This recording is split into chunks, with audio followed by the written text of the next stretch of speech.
Apple ఇంటెలిజెన్స్లో మనకి open ఏ integrate అయితే ఉంటుంది. అయితే ఇప్పుడు iOS 18.4 ఫస్ట్ బీటాను అయితే రిలీజ్ చేసిందనమాట యాపిల్. అయితే ఈ iOS 18.4 బీటా వర్షన్లో యాపిల్ ఇంటెలిజెన్స్ బ్యాక్ ఎండ్లో గూగుల్ ఓపెన్ ఏఐ వీటికి సంబంధించిన కోడ్ సోర్సెస్ అయితే కనబడినట్టుగా తెలుస్తుంది. సో దీని ప్రకారం ఇప్పుడు గూగుల్ జెమినీతో కూడా యాపిల్ అయితే వర్క్ చేస్తుంది అనమాట. రాబోయే రోజుల్లో మనం గూగుల్ జెమినీ ఏ ఇంటిగ్రేషన్ మనం యాపిల్ ఇంటెలిజెన్స్లో చూడొచ్చు.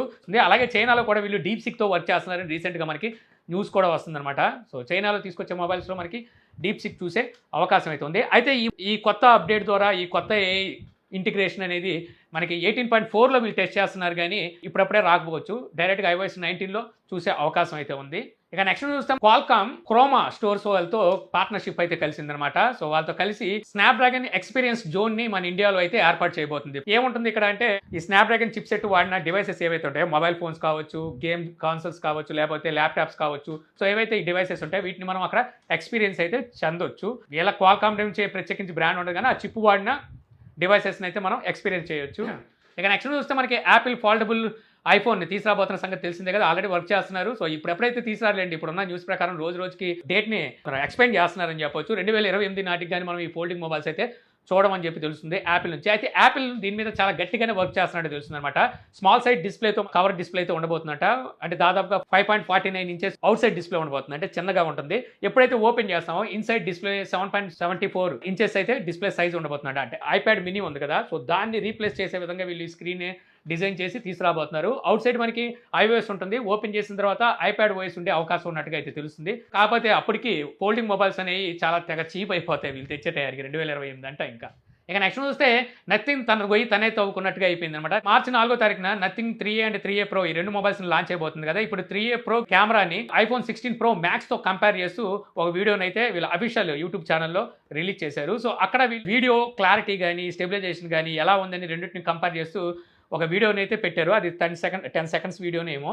సో ఆ వీడియో క్లిప్లో వీళ్ళు యూజ్ చేసింది ఏంటంటే అల్ట్రా వైడ్ యాంగిల్ కెమెరాని ఐఫోన్లో యూజ్ చేశారు.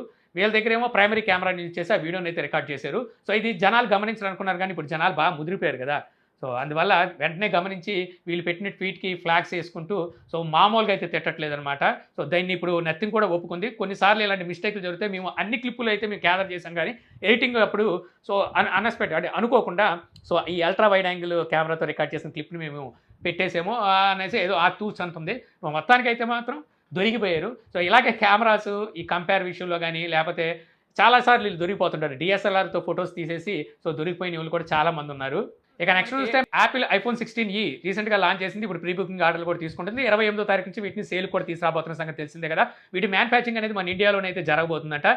ఇక్కడ మ్యానుఫ్యాక్చరింగ్ చేసిన వాటిని ఇక్కడ అమ్మడమే కాదు, ఎక్స్పోర్ట్ కూడా చేయబోతున్నట్టుగా ఇప్పుడైతే తెలుస్తుంది. మన ఇండియాలో మొత్తం 3 మ్యానుఫ్యాక్చరింగ్ కంపెనీలు అయితే ఉన్నాయి. ఒకటి వస్తారు ఫాక్స్కాన్, ఇంకోటి పెగాట్రాన్, మరొకటి విస్ట్రాన్ అయితే టాటా తీసేసుకుంది. పెగాట్రాన్ కూడా తీసేసుకోవడానికి అయితే సిద్ధం అయిపోయింది. సో వీళ్ళ దగ్గర నుంచి అంటే ఈ 3 కంపెనీలో ఏదో కంపెనీ నుంచి కానీ లేదా ఇంకో 2 కంపెనీల నుంచి కానీ మనకి మ్యానుఫ్యాక్చరింగ్ అయితే జరుగుతుంది. ఇక ఫైనల్ నుంచి వస్తే సంక్రాంతికి వస్తున్నాం. వెంకీ మామ నటించిన ఈ మూవీ ఎంత పెద్ద బ్లాక్ బస్టర్ హిట్ అయిందో మనకు తెలిసిందే. వెంకీ కెరియర్ లోనే ఆల్ టైమ్ రికార్డ్స్ కలెక్షన్స్ వచ్చిన మూవీ అనమాట ఇది. ఇంతకీ ఈ మూవీ గురించి ఎందుకు చెప్తున్నానంటే యాక్చువల్గా ఈ OTT ఎప్పుడని చాలా మంది వెయిట్ చేస్తున్నారు. డేట్ అయితే బయటకు వచ్చింది. మార్చి 1వ తారీఖున G5లో స్ట్రీమింగ్ కాబోతుంది. G5 స్ట్రీమింగ్ పేటెంట్స్ ని 30 కోట్లకి అయితే కొనుక్కున్నట్టుగా తెలుస్తుంది అనమాట. యాక్చువల్గా ఈ మూవీ మనకి వరల్డ్ వైడ్ గ్రాస్ కనుక చూస్తే 300 కోట్లకి వెళ్ళింది. అదే షేర్ చూస్తే 184 crores అయితే ఉంది. అది కాక ఈ 30 కోట్లు కలిపితే దాదాపు 200 కోట్లు అయితే దాటేసింది. సోలోగా వెంకీ మామ చేసిన మూవీ ఇది ఈ మధ్య కాలంలో చూస్తే.